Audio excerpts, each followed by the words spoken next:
നമ്മുടെ ക്വസ്റ്റ്യൻ പേപ്പറിൻ്റെ ബാക്കി നമ്മൾ നോക്കുകയാണ്. നമുക്കിനി നോക്കാനായിട്ടുള്ളത് മലയാളമാണ്. മലയാളത്തിൽ നമുക്കറിയാൻ പറ്റും, മലയാളത്തിനും ഇംഗ്ലീഷിനും ഒരു കോംപ്രിഹെൻസീവ് പാരഗ്രാഫ് അല്ലെങ്കിൽ ഒരു ഗദ്യഭാഗവും ഒരു പദ്യഭാഗവും തന്നിട്ട് അതിൽ നിന്ന് ക്വസ്റ്റ്യൻസ് എഴുതാനായിട്ട് കാണും. നമ്മളത് ഒരു 5 മിനിറ്റ് അല്ലെങ്കിൽ 8 മിനിറ്റ് മാക്സിമം എടുത്ത് വായിച്ചതിന് ശേഷം ആൻസർ കണ്ടെത്തേണ്ടതായിട്ടുണ്ട്.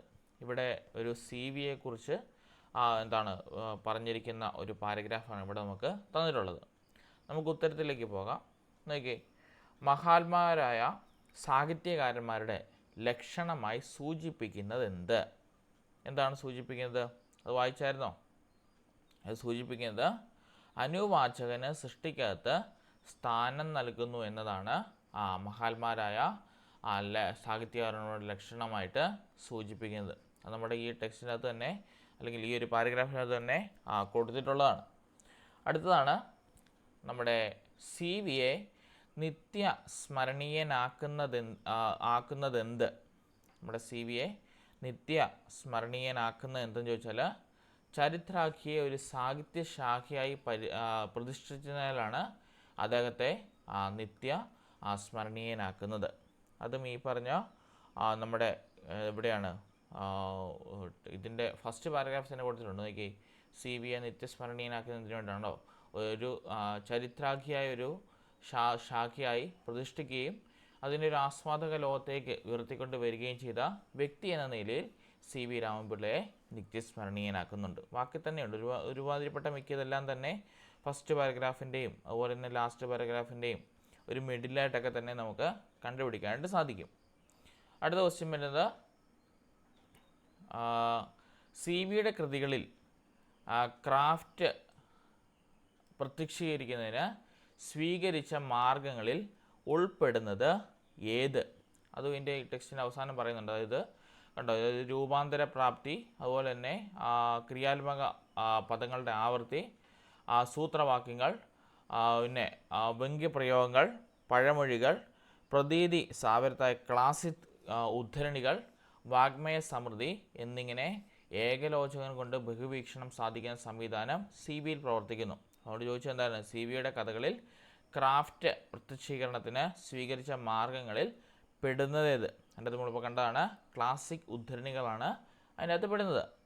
അടുത്തത് കലാസൃഷ്ടിയുമായി ബന്ധപ്പെട്ട സാമാന്യ തത്വങ്ങളുടെ സവിശേഷതയായി വിശേഷിപ്പിക്കുന്നത് എന്താണ്? അത് സാർവജനീനത്വമാണ്. എന്താണ് നമ്മുടെ കലാസൃഷ്ടിയുമായി ബന്ധപ്പെട്ട സാമാന്യത്വങ്ങളുടെ സവിശേഷതയായി വിശേഷിപ്പിക്കുന്നുണ്ട്. അവയ്ക്ക് സാർവജനീനത്വം നിശ്ചയമായുമുണ്ട് എന്നാണ് അദ്ദേഹം പറഞ്ഞു വെക്കുന്നത്. ഇതെല്ലാം ഈ ഒരു വാക്കിൽ തന്നെ ഉള്ളതാണ്. അടുത്തത് ലാസ്റ്റ് ക്വസ്റ്റ്യൻ ഇവിടെ നിന്നുള്ളത്, CV പരീക്ഷണത്തിലൂടെ നേടിയെടുത്ത നൈപുണിയായി വിശേഷിപ്പിക്കുന്നത് എന്ത്? നമുക്ക് മനസ്സിലാക്കാൻ സാധിക്കും, അമൂർത്ത വികാരങ്ങളെ ആവിഷ്കരിക്കലാണ് ഇതിൻ്റെ അകത്ത് CV തൻ്റെ പരീക്ഷണത്തിലൂടെ നേടിയെടുത്ത നൈപുണിയായിട്ട് വിശേഷിപ്പിക്കുന്നത്. അത് ഇവിടെ തന്നെ കിടപ്പുണ്ട്, ഈ പാരഗ്രാഫിനുണ്ട്. അമൂർത്തമായ ചില ഹൃദയഗതികൾ സൂചിപ്പിക്കുന്ന രാസവിദ്യ CV തനത് പരീക്ഷണത്തിലൂടെ നേടിയ നൈപുണിയാണ്. കണ്ടോ, സെൻറ്റൻസ് അതേപടി കിടപ്പുണ്ട്. അപ്പോൾ അതെടുത്ത് അങ്ങോട്ട് എഴുതിയാൽ മാത്രം മതി. അപ്പം പാരഗ്രാഫ് ടൈപ്പ് തന്നാൽ നമുക്ക് മാക്സിമം ഒരു 8 മിനിറ്റ് വരെ കിട്ടത്തുള്ളൂ. 8 മിനിറ്റൊക്കെ എടുക്കുന്ന മാക്സിമം കേട്ടോ. 5 മിനിറ്റ് കൊണ്ട് തന്നെ ചെയ്യുവാനായിട്ട് നോക്കണം. ആദ്യം നിങ്ങൾ ക്വസ്റ്റ്യൻ വായിക്കണം, അതിനുശേഷം പോയി പാരഗ്രാഫ് വായിച്ച് നമ്മൾ വായിച്ച ക്വസ്റ്റ്യനുമായിട്ട് സാമ്യമുള്ളതെല്ലാം തന്നെ പോയി കറുപ്പിച്ചെടുക്കുന്നതാണ് ഏറ്റവും അനുഗാമ്യം കേട്ടോ. അല്ലെങ്കിൽ സമയം വെറുതെ പോകും. നമ്മുടെ കയ്യിലുള്ള മാർക്കാണ് ഈ പറഞ്ഞ ഈ കോംപ്രിഹെൻസീവ് പാരഗ്രാഫിലുള്ള മാർക്ക്. ഒരിക്കലും അത് കളയരുത്. ഇനിയും ചുവടെ കൊടുത്തിരിക്കുന്ന കവിതാഭാഗം വായിച്ച് 96 മുതൽ 100 വരെയുള്ള ചോദ്യങ്ങൾക്ക് ഏറ്റവും ശരിയായിട്ടുള്ള ഉത്തരം തിരഞ്ഞെടുക്കുക. മുമ്പേ കാണിച്ചൊരു ഗദ്യഭാഗമായിരുന്നു, ഇവിടെയുള്ളൊരു പദ്യഭാഗമാണ്. ഇവിടെ നമുക്ക് ക്വസ്റ്റ്യനിലേക്ക് പോകാം.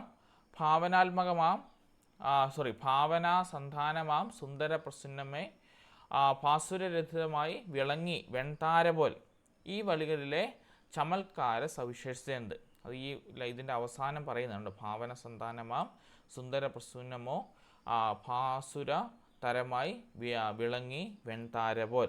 അതിനകത്ത് പറയുന്നത് എന്താണ്? നമ്മുടെ സാദൃശ്യകൽപ്പന അല്ലെങ്കിൽ ഒന്നൊന്നിനോട് സാദൃശ്യമാക്കി പറയുന്നതാണ്. കണ്ടോ, ഭാവനസന്ധാനമാം സുന്ദര പ്രസന്നമോ അവിടെ തന്നെയുണ്ട്. അതൊരു സാദൃശ്യപ്പെടുത്തുകയാണ്. ഒന്നൊന്നിനോട് നമ്മൾ സാദൃശ്യപ്പെടുക അല്ലെങ്കിൽ ഒന്നൊന്നിനോട് ഉപമിച്ചുകൊണ്ട് നമ്മൾ പറയുക എന്ന് പറയും. അല്ലെങ്കിൽ ഒന്നൊന്നിനോട് സാദൃശ്യപ്പെടുത്തി പറയുന്നതാണ് അവിടെ കാണിച്ചിരിക്കുന്നത്.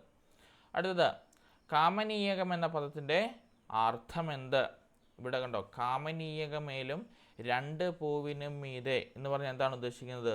കാമനീയകം എന്ന് പറഞ്ഞാൽ പൂവിൻ്റെ സൗന്ദര്യമാണ് അവിടെ ഉദ്ദേശിക്കുന്നത്. അടുത്തത് പ്രകൃതിയിലെ പൂവിൻ്റെ സവിശേഷത അല്ലാത്തതെന്ത്? നോർമലായിട്ട് എന്തായാലും അറിയാലോ, നോക്കി, മണ്ണിൽ നിർമ്മിച്ചു, കവിയിൽ അസൂയ ജനിപ്പിച്ചു, കാഴ്ചയും മനസ്സിലും കുളിരേകി, കാലപ്രവാഹത്തിൽ മറഞ്ഞു. നമുക്കറിയാം എന്താണ് കവിയിൽ അസൂയ ജനിപ്പിച്ചു എന്നാണ് ഇവിടെ പ്രകൃതിയിലെ പൂവിൻ്റെ സവിശേഷത അല്ലാത്തത്. അടുത്തത് കവിതയുടെ കേന്ദ്ര ആശയമായി സൂചിപ്പിക്കാവുന്നത് ഏത്? ഈ പറഞ്ഞ കവിതയുടെ കേന്ദ്ര ആശയമായി സൂചിപ്പിക്കുക. നമുക്ക് ഈ കവിത മൊത്തം വായിച്ചാൽ നമുക്ക് മനസ്സിലാകുന്നത് ഒരു ഭാവനയാണ്. ഭാവനാത്മകമായൊരു എന്താണ് കാര്യത്തിലൂടെ അല്ലെങ്കിൽ ഒരു മേഖലയിലൂടെ നമ്മുടെ കവി നമ്മളെ കൊണ്ടുപോവുകയാണ് ചെയ്യുന്നത്. അപ്പോൾ ഇവിടെ വരേണ്ടത് ഭാവനയുടെ ഔന്നിത്യമാണ്. ലാസ്റ്റ് ക്വസ്റ്റ്യൻ അവിടെ നിന്നുള്ള പൂവുകൾക്ക് മീതെ പാഞ്ഞു പോയത് എന്താണ്? പൂവുകൾക്ക് മീതെ പാഞ്ഞു പോയത് കാലപ്രവാഹമാണ്. പൂവുകൾക്ക് മീതെ പാഞ്ഞു പോയത്. അടുത്ത നമ്മുടെ നോർമൽ ക്വസ്റ്റിലേക്ക് വരുവാണ്. 101ാമത്തെ ക്വസ്റ്റ്യൻ. ചുവടെ നൽകിയിരിക്കുന്നതിൽ ഏറ്റവും ശരിയായ വാക്യം കണ്ടെത്തുക. ഈ വാക്യം കണ്ടെത്താനായിട്ട് നമ്മൾ വാക്യങ്ങൾ ഒന്ന് വായിച്ചു നോക്കിയാൽ മാത്രം മതി, നമുക്ക് അവിടെയുള്ള തെറ്റുകൾ മനസ്സിലാവും. ഒന്നാമത്തെ നോക്കി, ജനന മരണക്കിടയിലെ അനർഘ നിമിഷമാണ് ജീവിതം. വായിച്ചിട്ട് തെറ്റ് തോന്നുന്നുണ്ടോ? ജനന മരണങ്ങൾക്കിടയിലെ ഒരു അനർഘ നിമിഷമാണ് ജീവിതം എന്നാണ് പറയുന്നത്. എന്തെങ്കിലും തെറ്റ് തോന്നുന്നുണ്ടോ? നമ്മൾ കേട്ടിട്ടുള്ള സെൻറ്റൻസിൽ നമ്മൾ ജനനത്തിൻ്റെയും മരണത്തിൻ്റെയും ഇടയ്ക്കുള്ള ഒരു എന്താണ് അനർഘമായിട്ടൊരു നിമിഷമാണ് ജീവിതം എന്ന് പറയുന്നത്. നോക്കിയിട്ട് വലിയ തെറ്റൊന്നും കാണുന്നില്ല അല്ലേ? അടുത്തൊന്ന് വായിച്ചു നോക്കിയേ. പ്രഭാതത്തിൽ താമര വിടരും ആമ്പൽ കൂമ്പുകയും ചെയ്യുന്നത് പതിവാണ്. തെറ്റുണ്ടല്ലോ. എന്താണ്? നമുക്ക് ഇങ്ങനെ വേണം പറയാം. അതായത് പ്രഭാതത്തിൽ താമര വിടരുകയും ആമ്പൽ കൂമ്പുകയും ചെയ്യുന്നത് പതിവാണ് വീണ്ടും എന്നവിടെ പറയേണ്ട ആവശ്യമില്ല. ശരിയല്ലേ? നമ്മളെല്ലാം പ്രഭാതത്തിൽ എണീക്കുന്നുണ്ട്. നമ്മൾ എന്ന് വെച്ച് നമ്മളെല്ലാ ദിവസവും പറയുന്നുണ്ടോ ഞാൻ എല്ലാ ദിവസവും രാവിലെ എണീക്കുന്നുണ്ടെന്ന്? അത് നോണല്ലേ? അല്ലെ സൂര്യൻ എല്ലാ ദിവസവും രാവിലെ നമുക്കറിയാം അല്ലേ കിഴക്ക് ഉദിക്കുന്നുണ്ട്. അത് നമുക്ക് പിന്നെ പ്രത്യേകിച്ച് എടുത്ത് പറയേണ്ട ആവശ്യമുണ്ടോ? അത് പ്രപഞ്ച സത്യങ്ങളല്ലേ? എന്ന് പറഞ്ഞ പോലെ തന്നെ പ്രഭാതത്തിൽ താമര വിടരുകയും ആമ്പൽ കൂമ്പുകയും ചെയ്യും എന്ന് മതിയായിരുന്നു. പക്ഷേ ചെയ്യുന്നത് പതിവാണ് എന്ന് പറഞ്ഞതിനെ റിപ്പീറ്റ് ചെയ്യേണ്ട ആവശ്യം വീണ്ടുമില്ല. അപ്പോൾ ഈ ഒരു സെൻറ്റൻസ് തെറ്റാണ്. അടുത്തത്, അനേകം മഹത്തുകൾ വന്ന് പിറന്നതിന് കാരണമായ ഈ ഭൂമി അവർക്ക് ജന്മം നൽകിയതിനാൽ ധന്യയാണ്. അങ്ങനെയല്ല പറയേണ്ടത്. എങ്ങനെ പറയേണ്ടത്? എന്താണ് നമ്മുടെ ഈ ഭൂമി അനേകം മഹത്തുകൾക്ക് ജന്മം നൽകിയതിനാൽ ധന്യയാണ്. കണ്ടോ? അങ്ങനെ സിമ്പിളായിട്ട് പറയാവുന്ന ഒരു സെൻറ്റൻസ് ആണ് ഇവരിങ്ങനെ കോംപ്ലിക്കേറ്റഡ് പറയുന്നത്. എന്താണ്? ഈ ഭൂമി അനേകം മഹത്തുകൾക്ക് ജന്മം നൽകിയതിനാൽ ധന്യമാണ് എന്ന് മാത്രം പറഞ്ഞാൽ മതി. ആ ഒരു വാക്കിൻ്റെ അല്ലെങ്കിൽ ആ ഒരു സെൻറ്റൻസിൻ്റെ അർത്ഥം അവിടെ നോണാണ്. അല്ലാതെ അനേകം മഹത്തുകൾ വന്ന് പിറന്നതിന് കാരണമായ ഈ ഭൂമി അവർക്ക് ജന്മം നൽകിയതിനാൽ ധന്യയാണ് അങ്ങനെ പറയേണ്ട ആവശ്യം വരുന്നില്ല.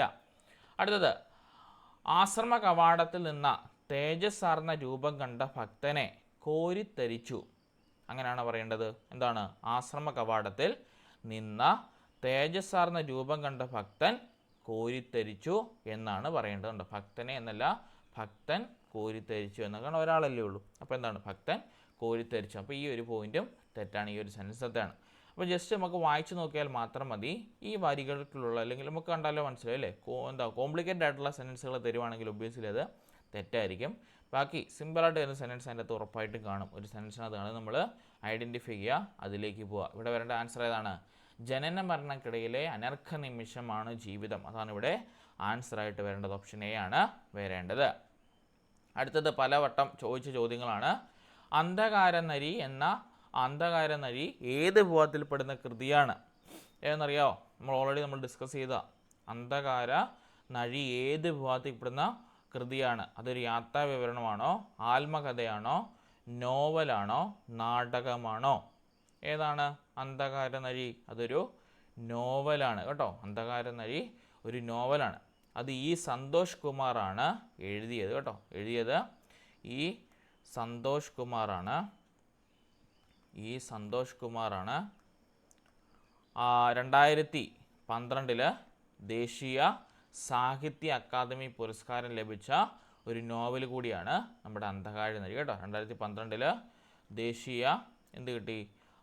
സാഹിത്യ അക്കാദമി അവാർഡ് കൂടി ഇതിന് ലഭിച്ചു കേട്ടോ. സാഹിത്യ അക്കാദമി അവാർഡ് കൂടി ഈ ഒരു നോവലിന് ലഭിക്കുകയുണ്ടായി. ഓർത്തിരിക്കണം, അന്ധകാരനഴി എന്നത് ഒരു നോവലാണ്. അത് എഴുതിയത് ഇ സന്തോഷ് കുമാറാണ്. 2012 ദേശീയ സാഹിത്യ അക്കാദമി അവാർഡ് കൂടി ഈ നോവലിന് ലഭിക്കുകയുണ്ടായി കേട്ടോ, മറന്നു പോകരുത്, ഓർത്തിരിക്കണം. ഓക്കെ, അടുത്ത ക്വസ്റ്റ്യൻ. കൊള്ളാനെന്ന് കൊടുക്കാനില്ലതൊരു മുൾച്ചെടിയും ഉദയ തിരിനെ മുത്തും മാനവഹൃദയ പനിനീർ പൂന്തോപ്പിൽ. ഇതാരുടെ വഴികളാണ്? വയലാർ രാമവർമ്മയുടെയാണോ, ഇടശ്ശേരിയുടെയാണോ, വൈലോപ്പിള്ളിയുടെയാണോ, ബാലാമണിയമ്മയുടെയാണോ? മിക്ക ക്വസ്റ്റ്യൻ പേപ്പറിൽ ഇങ്ങനെ ഒരാളുടെ അല്ലെങ്കിൽ ഏതെങ്കിലും ഒരു കവിയുടെ ഒരു സെൻറ്റൻസ് കൊടുത്ത് അല്ലെങ്കിൽ ചില വരികൾ ചോദിച്ചിട്ട് ആരുടെയാണെന്ന് ചോദിപ്പിക്കാറുണ്ട്. മിക്കപ്പോഴും ഈ കവിതയും അതുപോലെ തന്നെ കവിത്രയുമായിട്ടൊക്കെ പരിചയമുള്ള ആൾക്കാർക്കാണ് ഇങ്ങനത്തെ ചോദ്യങ്ങൾ എളുപ്പമാകുന്നത്. ഞാനും ഈ ക്വസ്റ്റ്യൻ ആദ്യമായിട്ടാണ് കാണുന്നത്, അതുകൊണ്ട് തന്നെ ഇത് എഴുതിയത് വൈലോപ്പിള്ളി കേട്ടോ. എനിക്കും അറിയത്തില്ലായിരുന്നു വൈലോപ്പിള്ളിയാണ് ഇതിൻ്റെ ഉത്തരം എഴുതി. ഞാൻ ഒരുപാട് തപ്പി ഇതെവിടെയാണ് കിടക്കുന്നത് നോക്കാൻ.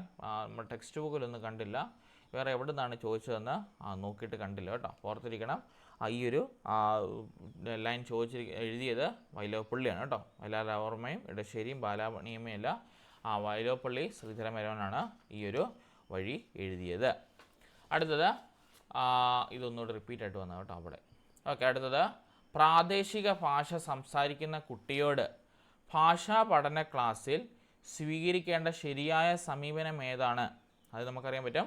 പ്രാദേശിക ഭാഷ സംസാരിക്കുന്ന കുട്ടി, അതായത് നമുക്ക് പ്രാദേശിക ഭാഷ സാധാരണ നമ്മുടെ നാട്ടിലുള്ള ഭാഷ അല്ലെങ്കിൽ പ്രദേശത്തിലുള്ളൊരു ഭാഷ അല്ലേ, ആ പ്രദേശത്തിലുള്ള ഭാഷ സംസാരിക്കുന്ന കുട്ടിയോട് നമ്മൾ ഭാഷ പഠിപ്പിക്കാൻ ചെന്ന ടീച്ചർ എന്ന നിലയിൽ സ്വീകരിക്കേണ്ട ശരിയായ രീതിയിലുള്ള സമീപനം ഏതെന്നാണ് ചോദിച്ചിരിക്കുന്നത്. എന്താണ് ചെയ്യേണ്ടത്? തുടക്കത്തിൽ തന്നെ തിരുത്തി മാനക ഭാഷ സംസാരിക്കാൻ നിർബന്ധിക്കണം. അത് ചെയ്യുന്നത് ശരിയാണോ? അതായത് നമ്മുടെ പ്രാദേശിക ഭാഷ ഒരു കൊച്ചു സംസാരിക്കുന്നുണ്ടെങ്കിൽ ആ കൊച്ചിനോട് തുടക്കം തന്നെ എന്ന് പറയണം, പറ്റത്തില്ല, നീ മാനക ഭാഷ അല്ലെങ്കിൽ എല്ലാവരും പറയുന്ന അച്ചടി ഭാഷ അല്ലെങ്കിൽ മാനക ഭാഷ തന്നെ സംസാരിക്കണം എന്ന് പറയാണ്. ആ ഒരു പോയിന്റ് ശരിയാണോ? അല്ല, ഒരിക്കലും അങ്ങനെ നിർബന്ധിക്കരുത്. പതുക്കെ എന്ത് ചെയ്യാവുള്ളൂ, ആ കൊച്ചിനെ പഠിപ്പിച്ച് വരാവുള്ളൂ. അപ്പോൾ ഈ പറഞ്ഞ പ്രാദേശിക ഭാഷ സംസാരിക്കുന്ന കുട്ടിയോട് ഭാഷാ പഠന ക്ലാസ്സിൽ സ്വീകരിക്കേണ്ട ശരിയായിട്ടുള്ള സമയത്തിന് അത് വരുന്നതല്ല. തുടക്കത്തിൽ തന്നെ തിരുത്തി മാനക ഭാഷ സംസാരിക്കാൻ നിർബന്ധിക്കുന്നത്. അടുത്ത നോക്കി, ശരിയായ സമീപനമാണ് കേട്ടോ. അടുത്തത്, പ്രാദേശിക ഭാഷ പ്രയോഗിക്കുന്നത് തടസ്സപ്പെടുത്താതെ മാനക ഭാഷാ പ്രയോഗങ്ങൾ പ്രത്യേകമായി പഠിപ്പിക്കണം. എന്താണ് പറഞ്ഞിരിക്കുന്നത്? നമ്മുടെ പ്രാദേശിക ഭാഷ പ്രയോഗിക്കുന്നതിന് കുഴപ്പമൊന്നുമില്ല, പക്ഷേ മാനക ഭാഷാ പ്രയോഗങ്ങൾ പ്രത്യേകമായി പഠിപ്പിക്കണം. അങ്ങനെ പ്രത്യേകമായി പഠിപ്പിച്ചുകൊണ്ട് കാര്യമില്ല, രണ്ടും കൂടി ഇഴചേർന്ന് പഠിപ്പിച്ചെങ്കിൽ മാത്രമേ ആ കാര്യം നടക്കുകയുള്ളൂ. അപ്പോൾ ഈ പറഞ്ഞ പോയിന്റും തെറ്റാണ്. അടുത്തെന്താണ്?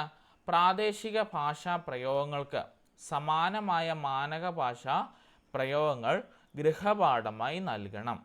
അതായത് നമുക്കറിയാം, നമ്മുടെ ഇപ്പം പ്രാദേശികമായിട്ടുള്ള ഭാഷ നമ്മളിപ്പോൾ കപ്പ അല്ലേ, അല്ലെങ്കിൽ നമ്മുടെ കപ്പളങ്ങ, ഇതുപോലുള്ള വാക്കുകൾക്കൊക്കെ നമ്മൾ പല പേരുകളില്ലേ മാനക ഭാഷയിൽ നമ്മൾ പറയുന്നുണ്ട് അല്ലേ.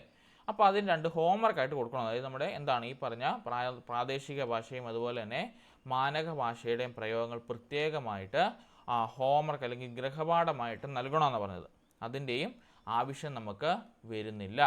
അടുത്ത നോക്കി, ഭാഷാ പ്രയോഗത്തിൽ ആത്മവിശ്വാസം വന്നുറപ്പായതിന് ശേഷം മാനക ഭാഷ പരിചയപ്പെടുത്താനും ആവശ്യാനുസരണം പ്രയോജനപ്പെടുത്താനും അവസരം നൽകണം. കണ്ടോ, ഏറ്റവും അനുയോജ്യമായിട്ടുള്ള പോയിന്റ് അതല്ലേ. നമ്മൾ ഭാഷാ പ്രയോഗത്തിൽ ആത്മവിശ്വാസം നമ്മുടെ കൊച്ചിന് വന്നതിന് ശേഷം മാത്രം എന്ത് ചെയ്യണം? മാനക ഭാഷ പരിചയപ്പെടുത്താനും ആവശ്യാനുസരണം പ്രയോജനപ്പെടുത്താനും നമ്മൾ അവസരം നൽകണം. അതാണ് അവിടെ ശരിയായിട്ടുള്ള പോയിന്റ്. ഇവിടെ ചോദിച്ചെന്തായിരുന്നു? നമ്മുടെ പ്രാദേശിക ഭാഷ ഒരു കൊച്ചു സംസാരിക്കുന്നുണ്ട്, ആ കൊച്ചിനോട് അല്ലെങ്കിൽ ആ ഒരു കുട്ടിയോട് ഭാഷാ പഠന ക്ലാസ്സിൽ സ്വീകരിക്കേണ്ട ശരിയായിട്ടുള്ള സമീപനം. നമ്മുടെ കുട്ടികളെല്ലാം വളർന്നു വരുന്ന LKG അതുപോലെ തന്നെ LP UP തലങ്ങളിലുള്ള കുട്ടികൾ കൂടുതലായിട്ടും പറയുന്ന അവരുടെ പ്രാദേശിക ഭാഷയിലായിരിക്കും, അല്ലെങ്കിൽ അവർ കേട്ടിട്ടുള്ള അവർ അറിഞ്ഞിട്ടുള്ള ഭാഷയിലായിരിക്കും കൂടുതൽ സംസാരിക്കുന്നത്. അപ്പം അങ്ങനെ വരുമ്പോൾ അവരുടെ ആ ഒരു ഭാഷയിൽ അവരുടെ ആ ഭാഷാ പ്രയോഗത്തിൽ നമ്മൾ ആത്മവിശ്വാസം നമ്മൾ ഉറപ്പാക്കിയതിന് ശേഷം വേണം എന്ത് ചെയ്യാനായിട്ട് നമ്മുടെ മാനക ഭാഷ പരിചയപ്പെടുത്താനും ആവശ്യാനുസരണം അത് പ്രയോജനപ്പെടുത്താനുള്ള അവസരം നമ്മൾ നൽകേണ്ടത്. അല്ലാതെ ചെയ്താൽ ഭാഷ കുട്ടികൾക്ക് മിസ്അണ്ടർസ്റ്റാൻഡിങ് അല്ലെങ്കിൽ നമ്മൾ ഈ ഭാഷയുടെ ശരിയായിട്ടുള്ള പ്രയോഗം അല്ലെങ്കിൽ ഉപയോഗം അല്ലെങ്കിൽ തെറ്റുകൾ വരുത്തുന്ന എവിടെ എന്നൊക്കെയുള്ള കൺഫ്യൂഷൻസ് നമ്മുടെ കുട്ടികളിൽ നിലനിൽക്കും. അപ്പോൾ ഈ ഒരു ഡിയിലൂടെ വേണം നമ്മൾ എന്ത് ചെയ്യാനായിട്ട് പോകുവാനായിട്ട്. അടുത്ത ക്വസ്റ്റ്യൻ, കൂമൻ കൊല്ലി എന്ന നോവൽ എഴുതിയത് ആര്? കൂമൻ കൊല്ലി എന്ന് പറഞ്ഞ നോവൽ എഴുതിയത് പി വത്സലയാണ് കേട്ടോ. കൂമൻ കൊല്ലി എന്ന നോവൽ എഴുതിയത് പി വത്സലയാണ് കേട്ടോ. പി വത്സലയാണ് കൂമൻ കൊല്ലി എന്ന് പറഞ്ഞ നോവൽ എഴുതിയത്. ഇത് പ്രസിദ്ധീകരിച്ചത് 1981 കേട്ടോ. 1981 ഇത് പ്രസിദ്ധീകരിച്ചു കേട്ടോ. 1981 കൂമൻ കൊല്ലി എന്ന് പറഞ്ഞ പി വത്സലയുടെ നോവല് പ്രസിദ്ധീകരിച്ചു. ഇനി നാരായൺ ആണെങ്കിൽ അദ്ദേഹവും 2 നോവലുകൾ എഴുതിയിട്ടുണ്ട്. നാരായൺ എന്ന് പറഞ്ഞ വ്യക്തിയും 2 നോവലുകൾ എഴുതിയിട്ടുണ്ട്. അതിലൊന്നാമത്തെയാണ് ഊരാളിക്കുടി. എന്താണ് ഊരാളിക്കുടി? ഇദ്ദേഹത്തിൻ്റെയാണ്. ചേട്ടൻ ചോദിച്ചിട്ടില്ല, എന്നാലും എഴുതിയെടുത്തു. ഇദ്ദേഹത്തിൻ്റെ 2 നോവലാണ് ഊരാളിക്കുടി. രണ്ടാമത്തേത് കൊച്ചേരുത്തി കേട്ടോ. കൊച്ചേരുത്തി. രണ്ടാമത്തേത് കൊച്ചേരുത്തി. ഇത് രണ്ടും നമ്മുടെ നാരായണൻ്റെ നോവലുകളാണ്. ഇനി KJ BAB ആണെങ്കിൽ അദ്ദേഹം നാടകകൃത്താണ്. നാട്ടുഗന്ധിക എന്ന നാടകമാണ് അദ്ദേഹത്തിൻ്റെ ഫേമസ് ആയിട്ടുള്ളതാണ് കേട്ടോ. നമ്മുടെ KJ BAB എന്ന് വെച്ചാൽ ഒരു നാടകകൃത്താണ്. നാട്ടുഗന്ധിക കേട്ടോ. നാട്ടുഗന്ധിക എന്ന നാടകമാണ് അദ്ദേഹത്തിൻ്റെ പ്രസിദ്ധമായിട്ടുള്ള നാടകം കേട്ടോ. നാട്ടുഗന്ധിക എന്ന് പറഞ്ഞ നാടകമാണ് അദ്ദേഹത്തിൻ്റെ വളരെ പ്രസിദ്ധമായിട്ടുള്ള നാടകമായിട്ട് അറിയപ്പെടുന്നത്. ഓക്കെ, പിന്നെ എഴുതുന്നത് OK ജോണിയാണ്. OK ജോണിയുടെ പ്രധാനമായിട്ടുള്ള ബുക്കാണ് നമ്മുടെ അദ്ദേഹം ഡോക്യുമെൻ്ററിയും അതുപോലെ തന്നെ ചലച്ചിത്ര നിരൂപണവും അതുപോലെ തന്നെ ഡോക്യുമെൻ്ററി സംവിധാനമൊക്കെയാണ്. അദ്ദേഹത്തിൻ്റെ പ്രധാനമായിട്ടുള്ള ചില ഡോക്യുമെൻ്ററികളാണ് ഭൂട്ടാൻ ദിനങ്ങൾ, പിന്നെ കാവേരിയോടൊപ്പം എൻ്റെ യാത്രകൾ കേട്ടോ. എന്തൊക്കെയാണ്? 3 എണ്ണം ഉണ്ട്. ഭൂട്ടാൻ ദിനങ്ങൾ OK ജോണിയുടെയാണ്. അദ്ദേഹം ഡോക്യുമെൻ്ററി അല്ലെങ്കിൽ ഈ യാത്രാ വിവരണമൊക്കെ എഴുതുന്ന ഒരു വ്യക്തിയാണ്. അദ്ദേഹത്തിൻ്റെ പ്രധാനമായിട്ടുള്ള ചില യാത്രാ വിവരണങ്ങളാണ് നമ്മുടെ സൈലൻറ്റ് സ്കീമുണ്ട്, പിന്നെ എൻ്റെ യാത്രകളുണ്ട്, ഭൂട്ടാൻ ദിനങ്ങളുണ്ട്, കാവേരിയോടൊപ്പം കേട്ടോ. അങ്ങനെ എഴുതിത്തരാം. OK ജോണിയുടെയാണ്. ചോദിച്ചിട്ടില്ല കേട്ടോ യാത്രാ വിവരണം അങ്ങനെ ചോദിച്ചിട്ട്. മിക്കപ്പോഴും ഈ നോവലും അതുപോലെ തന്നെ ബാലസാഹിത്യം എന്നൊക്കെ ആയിരിക്കും നമ്മളോട് കൂടുതലായിട്ടും ചോദ്യങ്ങൾ ചോദിക്കും കേട്ടോ. നമ്മൾ ഈ പറഞ്ഞ അധ്യാപനമായിട്ട് ബന്ധപ്പെട്ട് അപ്പോൾ നമ്മളോട് ഈ പറഞ്ഞ നമ്മുടെ ബാലസാഹിത്യ കൃതിയുമായിട്ടും അതുപോലെ തന്നെ ഈ പറഞ്ഞ ചെറിയ നോവലുകളൊക്കെ ആയിട്ടായിരിക്കും നമ്മളോട് മിക്കപ്പോഴും ചോദ്യം വരുന്നത് കേട്ടോ. അപ്പോൾ OK ജോണി ഒരു ഡോക്യുമെൻ്ററിയും അതുപോലെ തന്നെ ചലച്ചിത്ര സംവിധാനം കൂടിയാണ്, അല്ലെങ്കിൽ ചലച്ചിത്ര നിരൂപണമാണ്. ഇതിന് പ്രധാനമായിട്ടുള്ള ചില ഡോക്യുമെൻ്ററികളാണ് ഭൂട്ടാൻ ദിനങ്ങൾ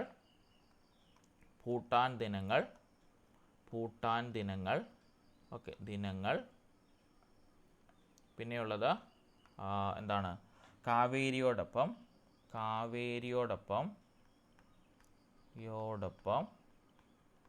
പിന്നെ വരുന്നത് എൻ്റെ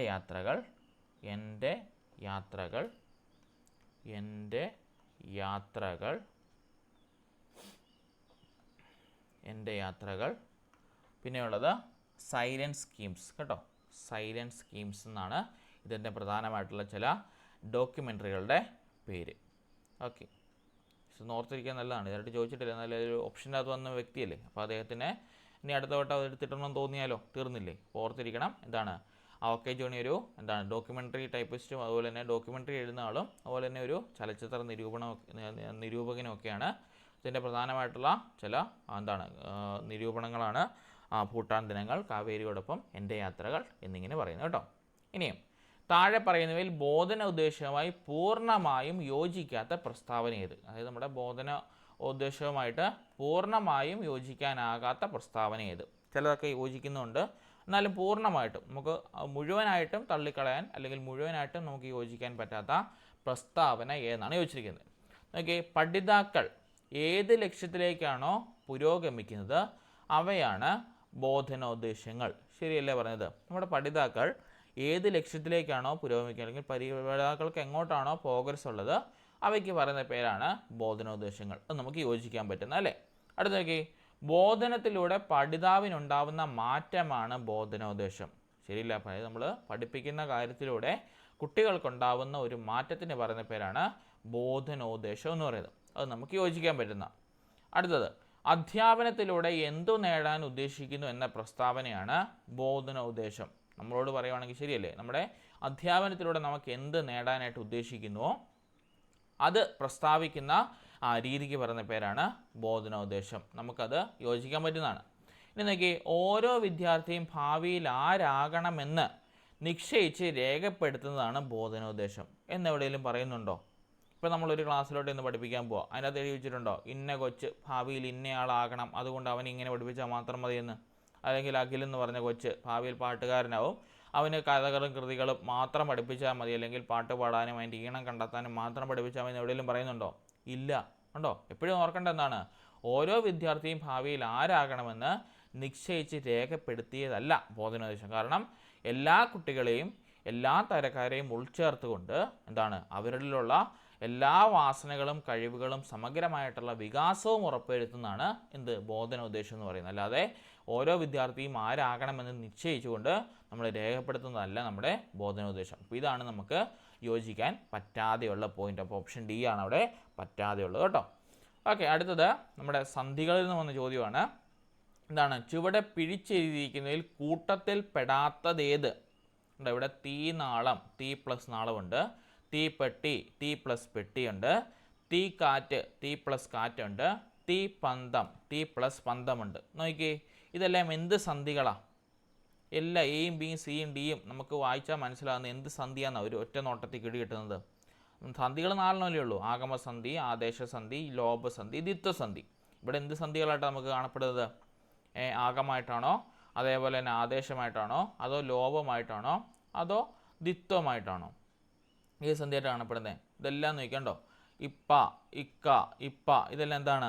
വാക്കുകൾ ഇരട്ടിക്കുന്നുണ്ട്, അതായത് ദ്വിത്വങ്ങളാണ് അഥവാ ദ്വിത്വസന്ധികളാണ് ഇവിടെ കൊടുത്തിരിക്കുന്നത്. ഈ ദ്വിത്വസന്ധിയിൽ ഒരു തെറ്റുള്ള ഓർമ്മ ഇതിനകത്ത്. ഏതാണുള്ളത് നോക്കി, തീ നാളം എന്ന് എഴുതേണ്ടത് ഇങ്ങനെയാണോ? തീ പ്ലസ് നാളം, അല്ലെങ്കിൽ നമ്മൾ തീ പ്ലസ് നാളം എന്ന് എഴുതുമ്പോൾ അതിനെ എങ്ങനെ എഴുതേണ്ടത്? തീ നാളം എന്നാണ്. തീ നാളം എന്നാണ് എഴുതേണ്ടത് കേട്ടോ. തീ നാളം ഈസ് ഈക്വൽ ടു എന്താണ്? തീ പ്ലസ് നാളം. പക്ഷേ ഇത് എഴുതിയ തെറ്റല്ലേ കണ്ടോ? തീ നാളം എന്ന് ഒറ്റ നായ എഴുതിയിട്ടുള്ളൂ. പക്ഷേ ദ്വിത്വസന്ധി കാണുമ്പോൾ എന്നാ സംഭവിക്കേണ്ടത്? വാക്കുകൾ ഇരട്ടിക്കണം, അല്ലെങ്കിൽ ഇന്ന ആകണം. ഇവിടെ ഒരു നായ കൊടുത്തിട്ടുള്ളത്, അതുകൊണ്ട് തന്നെ ഓപ്ഷൻ എ ആണ് ഇവിടെ കൂട്ടത്തിൽ പെടാത്തത് കേട്ടോ. ഓർത്തിരിക്കണം. ബാക്കി എല്ലാം കണ്ടോ, തീപ്പെട്ടി, തീ പ്ലസ് പെട്ടി, ഇപ്പ ഇരട്ടിച്ചു അല്ലെങ്കിൽ പാ ഇരട്ടിച്ചു. തീ കാറ്റ്, ഇക്ക ഉണ്ടോ ഇരട്ടിച്ചു എന്നാണ്. അടുത്തത് തീ പന്തം, അവിടെയും പാ ഇരട്ടിപ്പുണ്ട്. അപ്പോൾ അതെല്ലാം ദ്വിത്വസന്ധികളാണ് അല്ലേ? ദ്വിത്വസന്ധികളാണെല്ലാം. അപ്പോൾ ഓർത്തിരിക്കണം, ദ്വിത്വസന്ധിയിൽ എന്ത് വന്നില്ല? ഈ തീനാളത്തിൻ്റെ ഒരു നായ വന്നുള്ളൂ, 2 നായ ഇവിടെ വന്നില്ല. അതുകൊണ്ട് തന്നെ ഇതെന്തായിപ്പോയി? എററായിട്ട് മാറി.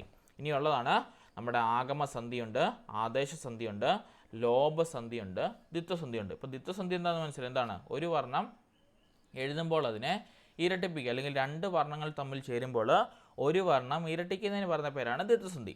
ഇനി അടുത്തൊരു ആഗമസന്ധി ഉണ്ട്. എന്താണ് ആഗമസന്ധി? പഠിപ്പിച്ച് ഓർക്കുന്നുണ്ട്. അതായത് നമ്മുടെ 2 വർണ്ണങ്ങൾ തമ്മിൽ ചേരുമ്പോൾ മൂന്നാമതൊരു വർണ്ണം വന്നു ചേരുന്നതിന് നമ്മൾ ആഗമസന്ധി എന്ന് പറയുന്നു. അല്ലെങ്കിൽ പിഴിച്ചെഴുതി കഴിഞ്ഞാൽ അവിടെ ഒരു കോഡ് ഉണ്ടായിരുന്നു. ആഗമസന്ധിക്കകത്ത് പിഴിച്ചെഴുതി കഴിഞ്ഞാൽ അവിടെ യായോ വായോ വരുന്നുണ്ടോ നോക്കിയാൽ മതി. അതായത് ഇപ്പോൾ നമ്മളൊരു എക്സാമ്പിൾ പറഞ്ഞാൽ തിരുവോണം അല്ലേ? തിരുവോണം, തിരുവോണം നമുക്ക് എങ്ങനെ എഴുതാൻ പറ്റും? തിരു പ്ലസ് ഓണത്തെ നമുക്ക് എന്നാൻ പറ്റും? തിരുവോണം എന്ന് എഴുതാം അല്ലേ? തിരു പ്ലസ് ഇങ്ങനെ എഴുതരാം, പ്ലസ് ഇട്ട് തന്നെ എഴുതരാം. തിരു പ്ലസ് ഓണമാണ് അല്ലേ? തിരു പ്ലസ് ഓണമാണ് എന്തെന്ന് പറയുന്നത്? തിരുവോണം എന്ന് പറയുന്നത്. ഓണം എന്ന് പറയും. അപ്പം നോക്കി, എന്താണ്? 2 വർണ്ണങ്ങൾ തമ്മിൽ ചേരുമ്പോൾ മൂന്നാമതൊരു വർണ്ണം വന്നു ചേരുന്നതിന് പറയുന്ന പേരാണ് എന്തെന്ന് പറയുന്നത്? ആഗമസന്ധി എന്ന് പറയുന്നത് അല്ലേ? ആഗമസന്ധി. ഇത് ആഗമസന്ധി മനസ്സിലാക്കാനായിട്ട് എളുപ്പവഴിയാണ് പറഞ്ഞത്. എന്താണ്? നമ്മൾ പിരിച്ചെഴുതി കഴിയുമ്പോൾ എന്നാ സംഭവിക്കണം? അവിടെ യായോ വായോ വരണം കണ്ടോ. ഇത് പിരിച്ചെഴുതി കഴിയുമ്പോൾ എന്താകുന്നു? വാ വന്നു. അപ്പോൾ എന്താണ്? അവിടെ ആഗമസന്ധിയാണത്. ഇനി നമുക്ക് വേണമെങ്കിൽ പറയാം തല പ്ലസ് ഓട് അല്ലേ? തല പ്ലസ് ഓട് എന്താണ്? തലയോടെന്നാണ് പറയുന്നത് അല്ലേ? തലയോട് എന്നാണ് പറയുന്നത്. ഇവിടെ എന്താ വന്നത് കണ്ടോ? യാ വന്നു. അപ്പോൾ അതും എന്താണ്? ഒരു ആഗമസന്ധിയാണ്. ഓർത്തിരിക്കണം. പിടിച്ചെഴുതി കഴിയുമ്പം എന്താണ്? നമ്മുടെ യായോ വായോ വന്നു ചേർന്നാൽ നമുക്ക് പറയാൻ സാധിക്കും അത് എന്താണ്? നമ്മുടെ ആഗമസന്ധിയാണ്. അടുത്താണ് ആദേശസന്ധി. എന്താണ് ആദേശസന്ധി? മറന്നുപോയോ? ആദേശസന്ധി എന്താണെന്നറിയോ? ആദേശസന്ധി എന്താണെന്നറിയോ? അതും പഠിക്കാൻ എളുപ്പമാർഗ്ഗം കണ്ടതാണ്. രണ്ട് വർണ്ണം തമ്മിൽ ചേരുമ്പോൾ ഒരു വർണ്ണം പോയി മറ്റൊന്ന് വരുന്നതിന് പറയുന്ന പേരാണ് ആദേശസന്ധി അല്ലേ? അതായത് രണ്ട് വർണ്ണങ്ങൾ തമ്മിൽ ചേരുമ്പോൾ ഒരു വർണ്ണം പോണം, ആ വർണ്ണം പോയിട്ട് പകരം അതിന് മറ്റൊന്ന് വന്ന് ചേരുന്നതിന് പറയുന്ന പേരാണ് നമ്മുടെ ആദേശസന്ധി എന്ന് പറയുന്നത്. അതായത് പിരിച്ചെഴുതുമ്പോൾ നമ്മുടെ പ്ലസ്സിന് മുമ്പ് ചന്ദ്രക്കലയിട്ട വ്യഞ്ജനമോ അല്ലെങ്കിൽ ചില്ലക്ഷരമോ അനുസ്വാരമോ എന്താണ് വരികയും അത് ചേർത്തെഴുതും വരാതിരിക്കുകയും ചെയ്യുന്ന പറയുന്ന പേരാണ് ആദേശസന്ധി. ഒരു എക്സാമ്പിൾ പറഞ്ഞാൽ വിൺ പ്ലസ് തലം, മിക്കപ്പോഴും പരീക്ഷയ്ക്കുള്ള കേട്ടോ ഈ ഒരു ക്വസ്റ്റ്യൻ. വിൺ പ്ലസ് തലം എന്താ വരേണ്ടത്? വിണ്ഠലം എന്താണ് വരേണ്ടത് അല്ലേ? വിണ്ഠലം എന്നാണ് പറയേണ്ടത്. വിൺ പ്ലസ് തലം എന്താണ്? വിണ്ഠലം എന്താണ് പറഞ്ഞത്? വിണ്ഠലം അല്ലേ? വിൺ പ്ലസ് തലം വിണ്ഠലം എന്ന് നമ്മൾ പറയും. അപ്പോൾ എന്നാ സംഭവിച്ചൂടെ? നമുക്കറിയാം, നമ്മൾ പിരിച്ചെഴുതുമ്പോൾ നമ്മുടെ പ്ലസ് സൈന് മുമ്പ് വരുന്ന ചില്ലക്ഷരമോ അല്ലെങ്കിൽ വ്യഞ്ജനമോ അനുസാരമോ വരികയും അത് നമ്മൾ പിരിച്ചെഴുതി കഴിയുമ്പോൾ അത് വരാതിരിക്കുകയും ചെയ്യുന്ന രീതിക്ക് പറയുന്ന പേരാണ് ആദേശസന്ധി അല്ലേ? അപ്പോൾ വിണ്ഠലം എന്ന് നമുക്ക് എഴുതാൻ പറ്റും. പേന തെളിയുന്നില്ലല്ലോ. വിണ്ഠലം എന്ന് നമുക്ക് എഴുതുവാനായിട്ട് സാധിക്കും. വിൺ പ്ലസ് തലം വിണ്ഠലമാണ്. അപ്പോൾ നോക്കി, ഇണ്ണെന്ന് പറഞ്ഞ നമ്മുടെ ചില്ലക്ഷരത്തെ എന്നാ മാറിക്കഴിഞ്ഞിട്ട് അവിടെ ഇണ്ഠ വന്നു. അപ്പോൾ ഓർത്തിരിക്കണം, എന്താണ് നമ്മൾ പിരിച്ചെഴുതി കഴിയുമ്പോൾ പ്ലസ്സിന് മുമ്പുള്ള ചന്ദ്രക്കലയിട്ട വ്യഞ്ജനമാകാം, അല്ലെങ്കിൽ അതൊരു ചില്ലക്ഷരമാകാം, അല്ലെങ്കിൽ ഒരു അനുസാരമാകാം. എന്താണ് അനുസാരം? നമ്മൾ പറഞ്ഞതെന്ന് ഓർക്കുന്നുണ്ടോ? അനുസാരം എന്താണെന്ന്?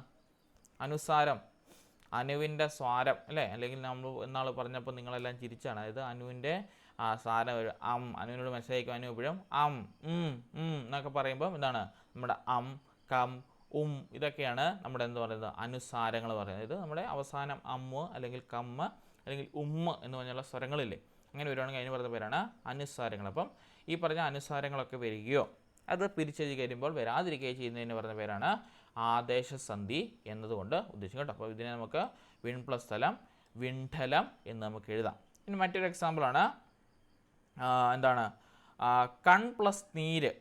എന്തല്ലേ കൺ പ്ലസ് നീര്? എന്താണ്? കണ്ണീരാണ് അല്ലേ? അപ്പം നോക്കി, അവിടെ ഒരു ചന്ദ്രക്കലയിട്ട വ്യഞ്ജനം വന്നു, അത് നമുക്ക് എഴുതി കഴിയുമ്പം കണ്ണീര് എന്ന് പറഞ്ഞ വാക്കായിട്ട് മാറി. അപ്പോൾ അത് എന്താണ്? ആദേശസന്ധിയാണ്. പിന്നുള്ളൊരു സന്ധിയാണ് ലോപസന്ധി. അതായത് രണ്ട് വർണ്ണങ്ങൾ തമ്മിൽ ചേരുമ്പോൾ ഒരു വർണ്ണം ഇല്ലാതാവുന്നതിന് പറയുന്ന പേരാണ് ലോപസന്ധി. കണ്ടുപിടിക്കാൻ എളുപ്പമാർഗ്ഗമുണ്ട്. പിരിച്ചെഴുതിയ അക്ഷരങ്ങൾ തമ്മിൽ എന്താണ് എണ്ണി നോക്കുക. എണ്ണിക്കഴിഞ്ഞ് നമ്മൾ പിരിച്ചെഴുതി കഴിയുമ്പോൾ ഒരു നമ്പർ ഇല്ലാതെ അല്ലെങ്കിൽ ഒന്നിൽ കുറവ് വന്നാൽ എന്താണ് അതിന് പറയുന്ന പേരാണ് ലോപസന്ധി. നമ്മുടെ സൈക്കോളജിക്കകത്താണ് നമ്മൾ പഠിക്കുന്നത് അല്ലേ? ലോപിക്കുക അല്ലെങ്കിൽ ഇല്ലാതാവുക എന്നാണ് അതിന് പറയുന്ന വാക്കിൻ്റെ അർത്ഥം കേട്ടോ. അപ്പോൾ ഓർത്തിരിക്കണം, ഈ പറഞ്ഞ 4 സന്ധികൾ ഇമ്പോർട്ടൻ്റ് ആണ്. എല്ലാ പരീക്ഷയിലും ചെയ്യുന്നൊരു ക്വസ്റ്റ്യൻ ഷുവറാണ് കേട്ടോ. ഒന്നെങ്കിൽ ആദേശസന്ധിയാകാം, അല്ലെങ്കിൽ ആഗമസന്ധിയാകാം, അല്ലെങ്കിൽ ലോപസന്ധിയാകാം, അല്ലെങ്കിൽ ദ്വിത്വസന്ധിയാകാം. അപ്പോൾ ഇതിൽ ഏതാണേലും നമ്മൾ ഓർത്തിരിക്കണം ഓരോന്നും എന്താണെന്ന് കേട്ടോ. ഓക്കെ, അടുത്ത ക്വസ്റ്റ്യൻ. പ്രക്രിയാധിഷ്ഠിത പഠനത്തിൽ അക്ഷരജ്ഞാനത്തിൻ്റെ കാര്യത്തിൽ സ്വീകാര്യമല്ലാത്ത രീതി ഏതാണ്? എന്താണ് ചോദിക്കുന്നത്? പ്രക്രിയാധിഷ്ഠിത എന്താണ് പഠനത്തിൽ നമുക്കറിയാലോ, പ്രക്രിയാബന്ധിതമായിരിക്കണം എന്നൊക്കെ നമ്മൾ എപ്പോഴും കിടന്ന് പറയുന്നല്ലേ. ആ ഒരു പഠനത്തിൽ അക്ഷരജ്ഞാനത്തിൻ്റെ കാര്യത്തിൽ സ്വീകാര്യമല്ലാത്ത രീതി ഏതാണ് ചോദിച്ചിരിക്കുന്നത്? നോക്കിയേ, രസകരവും താല്പര്യജനകവുമായ ഗീതങ്ങൾ, വായ്ത്താഴികൾ, നാവ് വഴങ്ങാനുള്ള പാട്ടുകൾ തുടങ്ങിയവ ആവർത്തിച്ച് കേൾപ്പിക്കുക.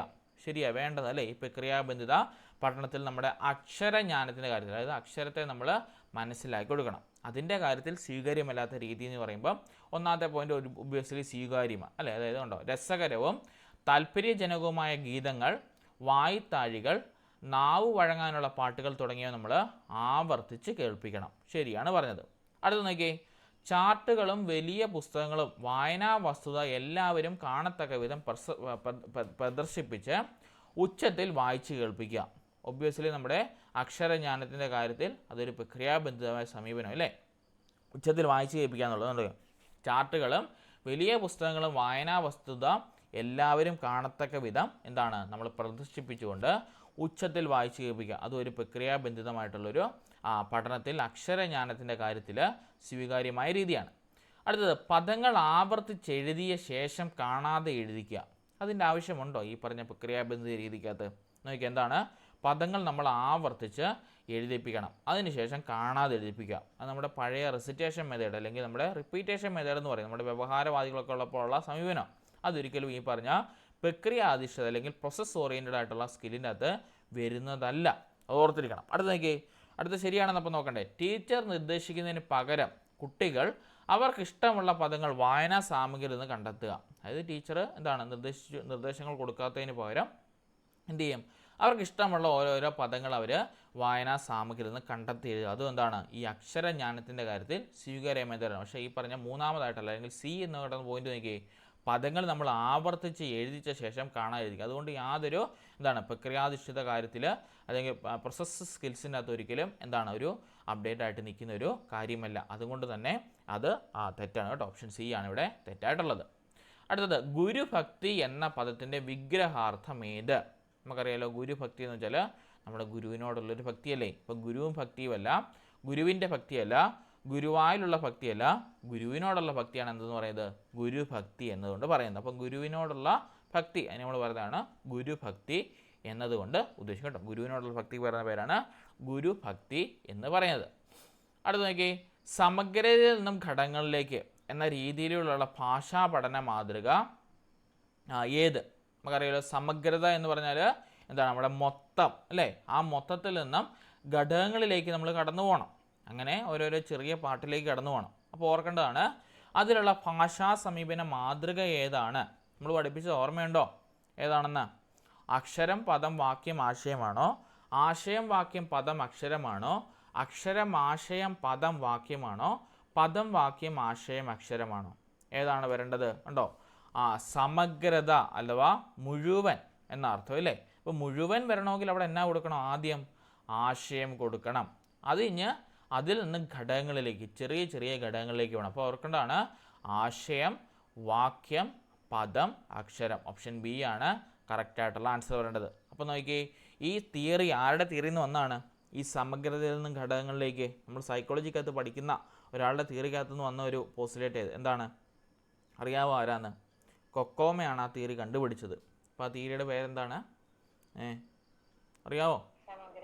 സമഗ്രതാവാദം അല്ലെങ്കിൽ ഗെസ്റ്റാൾട്ടിസം കേട്ടോ. ഗെസ്റ്റാൾട്ടിസം അല്ലെങ്കിൽ സമഗ്രതാവാദത്തിൽ നിന്നാണ് ഈ പറഞ്ഞ സമഗ്രത ഘടകങ്ങളിലേക്കുള്ള ഭാഷാ പഠന മാതൃക ഉൾത്തിരിഞ്ഞു വന്നത്. അപ്പോൾ ഇതിന് പറയുന്ന പേരാണ് നമ്മുടെ ആശയദാന മാതൃക കേട്ടോ. ഈ ഒരു മാതൃകയ്ക്ക് നമ്മൾ പേര് പഠിച്ചത് അല്ലേ, ആശയദാന മാതൃക എന്നാണ് ഈ പറഞ്ഞ നമ്മുടെ രീതിയുടെ പേര് കേട്ടോ. ആശയദാന അല്ലെങ്കിൽ ആശയാവതരണ രീതി അല്ലെങ്കിൽ ആശയദാന മാതൃക. ആശയം ആദ്യം കൊടുക്കും, അതിനുശേഷം അതിൻ്റെ വാക്യങ്ങൾ പറയും, അതിൻ്റെ പദങ്ങൾ പറയും, അതിനുശേഷം മാത്രം നമ്മൾ എന്ത് ചെയ്യും? അക്ഷരത്തിലേക്ക് പോകും. അതാണ് ഇപ്പോഴത്തെ ഉള്ള രീതി എന്ന് പറയുന്നത്.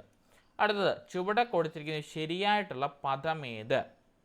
അധ്യയനമാണോ, അധ്യയനമാണോ, അധ്യയനമാണോ, അധ്യയനമാണോ? നമുക്കറിയാം ഓപ്ഷൻ ഡി ആണ് ഇവിടെ കറക്റ്റ് കേട്ടോ. അധ്യയനം എന്നാണ് പറയുന്നത്. അധ്യയനം എന്നാണ് പറയുന്നത് കേട്ടോ. അപ്പോൾ ഓപ്ഷൻ ഡി ആണ് ഇവിടെ കറക്റ്റ് ആൻസർ. ഇനി അടുത്ത ക്വസ്റ്റ്യൻ, താഴെ കൊടുത്തിരിക്കുന്നവയിൽ പാഠപുസ്തകങ്ങൾക്കുണ്ടായിരിക്കേണ്ട മികവുകളിൽ ഉൾപ്പെടാത്തത് ഏത്? നമുക്കറിയാം, ഒരു പാഠപുസ്തകം നിർമ്മിക്കുമ്പോൾ അതിൽ ഒരുപാട് മികവുകളും അതുപോലെ തന്നെ ഒരുപാട് കാര്യങ്ങളും നോക്കി വേണം നമ്മൾ നിർമ്മിച്ചെടുക്കാൻ. അപ്പോൾ അങ്ങനെ നിർമ്മിക്കുമ്പോൾ അതിൽ ഉണ്ടായിരിക്കേണ്ട മികവുകളിൽ ഉൾപ്പെടാത്തതെന്നാണ് ചോദിച്ചിരിക്കുന്നത്, വേണ്ടാത്താണ് ചോദിച്ചിരിക്കുന്നത്. ഒന്നൊന്നേക്ക്, വിവിധ സാഹചര്യങ്ങളിൽ വ്യത്യസ്തമായ ആവശ്യങ്ങൾ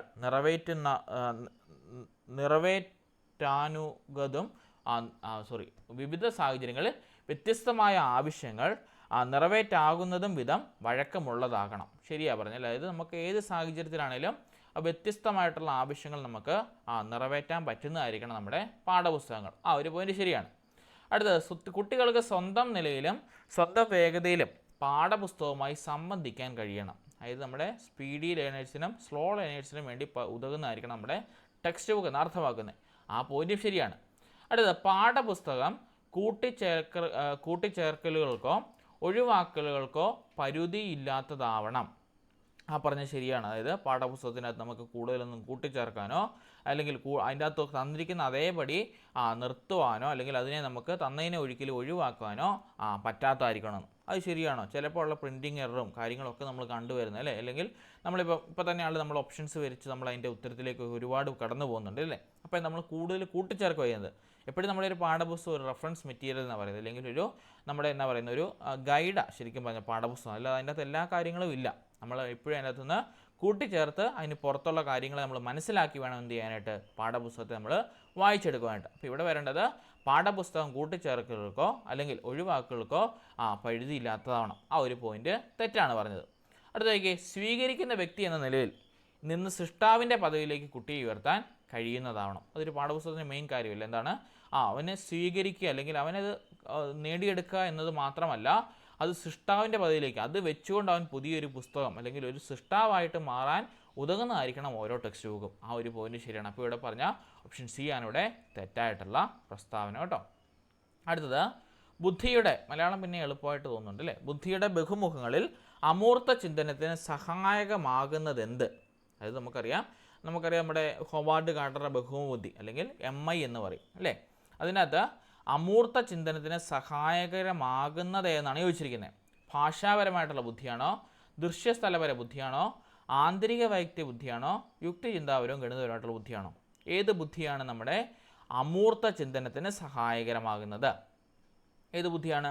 അമൂർത്തമായിട്ട് ചിന്തിക്കണമെങ്കിൽ തന്നെ അവിടെ എന്നാ വരണം? നമ്മുടെ യുക്തി ചിന്താപരവും ഗണിതപരവും വേണം അല്ലേ? അതായത് അറിയാത്ത കാര്യങ്ങളെ നമ്മൾ കണ്ടുപിടിക്കാനായിട്ട് പോവാണ് അമൂർത്തത എന്ന് പറഞ്ഞാൽ. അപ്പോൾ അതിനെ നമ്മൾ മനസ്സിലാക്കണമെങ്കിൽ അല്ലെങ്കിൽ അമൂർത്ത ചിന്തനത്തിന് നമ്മളെ സഹായിക്കണമെങ്കിൽ അതെപ്പോഴും യുക്തി ചിന്താപരവും ഗണിതപരവുമായിട്ടുള്ളൊരു ബുദ്ധിയുള്ളവർക്ക് മാത്രമേ അത് സാധിക്കത്തുള്ളൂ. അല്ലെങ്കിൽ ഭാഷാപരമായ ബുദ്ധിക്കകത്ത് ഈ പറഞ്ഞ അമൂർത്തമായിട്ടുള്ള ചിന്തനങ്ങൾ വരത്തില്ല, ദൃശ്യസ്ഥലപര ബുദ്ധിക്കകത്തും വരത്തില്ല, ആന്തരിക വൈയക്തിക ബുദ്ധിക്കകത്തും വരത്തില്ല കേട്ടോ.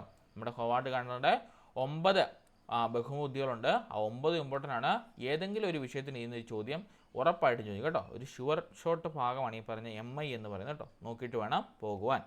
അടുത്ത ക്വസ്റ്റ്യൻ, ചെറിയ കാലയളവിൽ നടപ്പിലാക്കിയ പഠന പ്രവർത്തനങ്ങളുടെ വിലയിരുത്തലിലൂടെ രൂപീകരിക്കപ്പെട്ട വിവരങ്ങളെ അടിസ്ഥാനമാക്കി ടീച്ചർ തയ്യാറാക്കുന്ന ചർച്ചാരേഖ. ഈ ഒരു ക്വസ്റ്റ്യൻ പേപ്പർ തന്നെ രണ്ടാമത്തെ ക്വസ്റ്റ്യൻ ആയത്. നോക്കി, എന്താണ്? നമ്മൾ ചെറിയ കാലയളവിൽ പഠന പ്രവർത്തനങ്ങളുടെ വിലയിരുത്തലിലൂടെ രൂപീകരിക്കപ്പെട്ട വിവരങ്ങളെ അടിസ്ഥാനമാക്കി ടീച്ചർ തയ്യാറാക്കുന്ന ചർച്ചാരേഖ ഏതാണ്? പോർട്ട്ഫോളിയോ ആണോ, റിഫ്ലക്ഷൻ നോട്ടുകളാണോ, പ്രോഗ്രസ് റിപ്പോർട്ടാണോ, ലേണിംഗ് അസസ്മെൻ്റ് ആണോ? ഏതാണ് ആൻസർ വരേണ്ടത്? നമ്മൾ ചെറിയ കാലയളവിൽ നമ്മുടെ പ്രവർത്തനങ്ങളെ വിലയിരുത്തിക്കൊണ്ട് നമ്മൾ എന്ത് ചെയ്യണം? നമ്മൾ തയ്യാറാക്കുന്ന രേഖയ്ക്ക് പറയുന്ന പേരെന്താണ്? നമ്മുടെ റിഫ്ലക്ഷൻ നോട്ട്, അല്ലെങ്കിൽ നമ്മൾ റിഫ്ലക്റ്റ് ചെയ്യാന്ന് പറയും. ആ റിഫ്ലക്ഷൻ നോട്ടാണ് നമ്മൾ തയ്യാറാക്കി പോകുന്നത്. ഇനി പോർട്ട്ഫോളിയോ എന്ന് പറഞ്ഞാൽ എന്താണ്? കുട്ടികളുടെ ഒരു വർഷത്തെ അല്ലെങ്കിൽ ഒരു ടീമിലെ മൊത്തം കാര്യങ്ങളും, note book, assignment, project, chart എന്ന് വേണ്ട അവരുണ്ടാക്കിയ മോഡൽസ്, സ്റ്റിൽസ് എല്ലാം അവർ സബ്മിറ്റ് ചെയ്യുന്ന പരിപാടിക്ക് പറയുന്ന പേരാണ് പോർട്ട്ഫോളിയോ എന്ന് പറയുന്നത്. റിഫ്ലക്ഷൻ നോട്ട് എന്ന് വെച്ചാൽ നമ്മൾ സ്വയമേ എഴുതിക്കൊണ്ട് നമുക്ക് റിഫ്ലക്റ്റ് ആയ കാര്യങ്ങൾ അല്ലേ, ആ വാക്കിൽ തന്നെ ഉണ്ട് അല്ലേ, നമ്മൾ ക്ലാസ് എടുത്തപ്പോൾ നമുക്ക് റിഫ്ലക്റ്റ് ആയ കാര്യങ്ങളെ നമ്മൾ പഠിപ്പിക്കുന്ന അല്ലെങ്കിൽ നമ്മൾ മനസ്സിലാക്കിക്കൊണ്ട് നമ്മൾ മുമ്പോട്ട് നല്ല രീതിക്ക് പോകുന്നതിന് പറഞ്ഞാൽ നമ്മൾ തന്നെ കുറിച്ച് വെക്കുന്ന പറഞ്ഞ പേരാണ് എന്ത്? റിഫ്ലക്ഷൻ നോട്ട് എന്ന് പറഞ്ഞാൽ. അപ്പോൾ അടുത്ത ക്ലാസ് നമ്മൾ എടുക്കാൻ ചെല്ലുമ്പോൾ എന്താണ്? ആ ഒരു റിഫ്ലക്ഷൻ നമ്മളിൽ കിടക്കുന്നതുകൊണ്ട് തന്നെ അതിനെ ഓവർകം ചെയ്യാനുള്ള പ്രവർത്തനങ്ങൾ നമുക്കവിടെ ആസൂത്രണം ചെയ്ത് അടുത്ത ക്ലാസ് നമുക്ക് പോകാനായിട്ട് സാധിക്കും. പിന്നെ പ്രോഗ്രസ് റിപ്പോർട്ട് അറിയാലോ, കുട്ടികളുടെ ടേമിൻ്റെ അവസാനമുള്ള വിലയിരുത്തലിന് വേണ്ടി യൂസ് ചെയ്യുന്നതാണ് ഈ പറഞ്ഞ പ്രോഗ്രസ് റിപ്പോർട്ട് അല്ലെങ്കിൽ പ്രോഗ്രസ് കാർഡ് എന്ന് പറയുന്നത്. കുട്ടികളിലുള്ള ടേമിൻ്റെ ഇവാലുവേഷൻ മാർക്കും അതുപോലെ TE മാർക്കും അതുപോലെ തന്നെ CE മാർക്ക് കണ്ടിന്യൂസ് ഇവാലുവേഷൻ മാർക്കും എല്ലാം അവിടെ എഴുതി വെച്ചുകൊണ്ട് തന്നെ കുട്ടികളുടെ പ്രോഗ്രസ് എത്രമാത്രം ഉണ്ട് എന്ന് അധ്യാപകർക്കും രക്ഷിതാക്കൾക്കും കുട്ടികൾക്കും മനസ്സിലാൻ വേണ്ടി നമ്മൾ തയ്യാറാക്കുന്ന റിപ്പോർട്ടാണ് പ്രോഗ്രസ് റിപ്പോർട്ട്. അടുത്ത ലേണിംഗ് അസസ്മെൻറ്റ് എന്ന് പറഞ്ഞാൽ നമ്മൾ പഠിപ്പിക്കാനായിട്ട് കുട്ടികൾക്ക് കൊടുക്കുന്ന ഓരോരോ അസസ്മെൻറ്റുകൾ അല്ലെങ്കിൽ നമ്മൾ കുട്ടികൾക്ക് അത് കൈവരിക്കാൻ സാധിച്ചോ അല്ലെങ്കിൽ ഇല്ലയോ എന്നൊക്കെ നമ്മളിങ്ങനെ അസസ് ചെയ്യാനായിട്ട് അല്ലെങ്കിൽ വിലയിരുത്താനായിട്ട് നമ്മൾ ചെയ്യുന്നതാണ് ലേണിംഗ് അസസ്മെൻറ്റ് കൊണ്ട് ഉദ്ദേശിക്കുന്നത്. അപ്പോൾ ഇവിടെ വരേണ്ട ആൻസർ റിഫ്ലക്ഷൻ നോട്ടാണ്. അടുത്തത് എന്താണ്? സ്വാഗതം കുഞ്ഞിക്കാറ്റെ, പൊന്നിളം കാറ്റെ, നിന്റെ ആഗമം പ്രതീക്ഷിച്ച് തന്നെ ഞാനിരിക്കുന്നു. ഈ വരികളുടെ സമാന താലമുള്ള വരികൾ കണ്ടെത്തുക. ഒന്നുകിൽ നിങ്ങൾക്കിത് പാടി നോക്കാം, അല്ലെങ്കിൽ നമ്മൾ പഠിച്ച പോലെ 3 ട്രിക്കുകളുണ്ട് അല്ലെങ്കിൽ 3 റൂൾസ് ഉണ്ട്. ആ 3 റൂൾസ് വെച്ചുകൊണ്ട് നമുക്ക് എണ്ണി നോക്കാം. നമുക്ക് ആദ്യം ഒന്ന് പാടി നോക്കാം. നോക്കി എന്തെങ്കിലും ഒരു ട്യൂൺ നിങ്ങൾ കണ്ടുപിടിക്കുക. സ്വാഗതം കുഞ്ഞിക്കാറ്റെ, പൊന്നിളം കാറ്റെ, നിന്റെ ആഗമം പ്രതീക്ഷിച്ചു തന്നെ ഞാനിരിക്കുന്നു. കണ്ടോ, ഒരു ട്യൂണായില്ലേ? നമ്മുടെ എപ്പോഴും നമ്മൾ അങ്കവണ തൈമാവിൽ നിന്നായത്തെ പഴം വീഴുക. സിമ്പിളായിട്ട് നമ്മൾ എപ്പോഴും പറയുന്ന ഒരു ട്യൂൺ അതാണ്. നമുക്ക് ഏത് കവിത കണ്ടാലും നമുക്ക് ആ ഒരു ട്യൂണിലേക്ക് നമുക്ക് എത്തിക്കാനായിട്ട് സാധിക്കും. ഒരു പ്രത്യേകത ആ ട്യൂണിൻ്റെ. അപ്പോൾ നോക്കിയേ, സ്വാഗതം കുഞ്ഞിക്കാറ്റേ പൊന്നിളം കാറ്റേ നിൻ്റെ യാഗമം പ്രതീക്ഷിച്ചു തന്നെ ഞാനിരിക്കുന്നു. ഈ ഒരു താളമുണ്ട് അല്ലേ? ഈ താളത്തിനോട് സമാനമായിട്ടുള്ള താളമുള്ള വഴി ഏതാണ് ചോദിച്ചിരിക്കുന്നത്. അടുത്തത് നോക്കി നമുക്ക് പാടി നോക്കാം. മാറ്റുവിൻ ചട്ടങ്ങളെ സ്വയമല്ലെങ്കിൽ മാറ്റു മാതു കളി അല്ലേ, അവിടെ തെറ്റിപ്പോയില്ല, നമുക്കൊരു ട്യൂണിലോട്ട് കയറാൻ പറ്റുന്നില്ല, നമ്മൾ വെട്ടിയിട്ടു.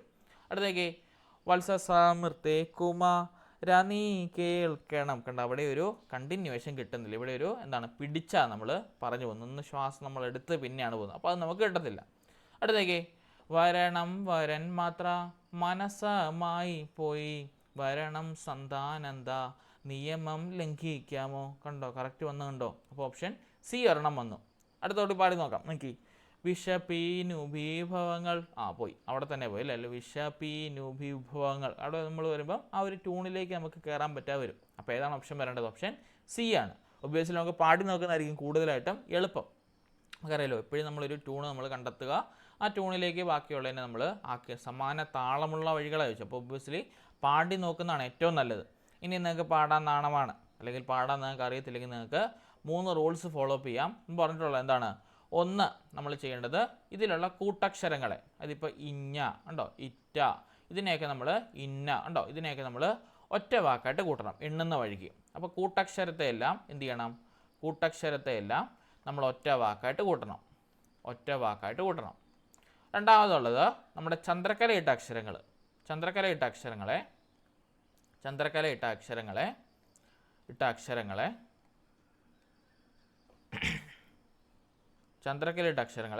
നമ്മൾ ഒറ്റ വാക്കായിട്ട് കൂട്ടണം. ചന്ദ്രക്കലയിട്ട അക്ഷരങ്ങളെ നമ്മൾ ഒറ്റ വാക്കായിട്ട് കൂട്ടണം. അടുത്തത് നമ്മുടെ ചില്ലക്ഷരങ്ങളെ നമ്മൾ കൂട്ടേണ്ടതില്ല കേട്ടോ. നമ്മൾ ഇതിൻ്റെ അകത്ത് നമ്മൾ എണ്ണിപ്പോകുമ്പോൾ കൂട്ടേണ്ടതായിട്ടില്ല. ചില്ലക്ഷരങ്ങളെ നമ്മൾ കൂട്ടേണ്ടതായിട്ടില്ല. ഏതൊക്കെയാണ് ചില്ലക്ഷരങ്ങൾ? നമുക്കറിയില്ലേ, വ്യഞ്ജനങ്ങളുണ്ട്, സ്വരങ്ങളുണ്ട്, പിന്നെ ഉള്ളതാണ് നമ്മുടെ ചില്ലക്ഷരങ്ങൾ. ഏതൊക്കെയാണ് ചില്ലക്ഷരങ്ങൾ വരുന്നത്? അറിയത്തില്ലേ ചില്ലക്ഷരങ്ങൾ? ചില്ലക്ഷരങ്ങൾ ആരൊക്കെയാണ്? ഇന്ന, ഇള്ള, ഇറ് അല്ലേ, ഇറ്, ഇതൊക്കെയാണ് ചില്ലക്ഷരങ്ങൾ. അതിന് നമ്മൾ എണ്ണേണ്ടതില്ല. അപ്പോൾ എണ്ണുവാണെങ്കിൽ 1, 2, 3, 4 ഉണ്ടോ, ഇഞ്ഞ വരുമ്പം ഒറ്റ വാക്കായിട്ട് കൂട്ടുക. 5, ഇക്ക, 6, 7, 8, 9, 10, 11, 12. ഈ തന്നെ താഴെ വരുന്നുണ്ടോ എന്ന് നോക്കുക. ഇങ്ങനെ എണ്ണിയാണെങ്കിലും ഇവിടെ കൊച്ചു കണ്ടുപിടിക്കുന്ന എണ്ണം വിട്ടാണ്.